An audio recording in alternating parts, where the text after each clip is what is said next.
And the first time I met Hugo, he was out on the playground in the primary. And I remember Rebecca telling me she had a little French boy. And we were at the old school site.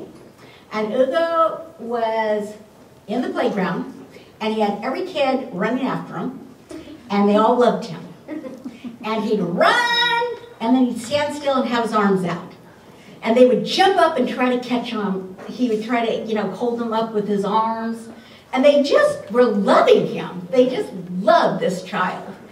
And I just thought, that's going to be a fun boy for our class.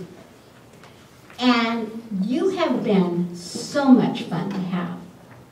And when Hugo first came, he did not speak a lot of English. But he was willing to learn. And English, as you know, is not the best, the easiest language to learn. And I would end up having to say, okay, how do you say it in French? Not knowing a lick of French myself. And I would say, okay, but in English, I would have to go get the other teachers that knew French. I said, but in English, it's this way.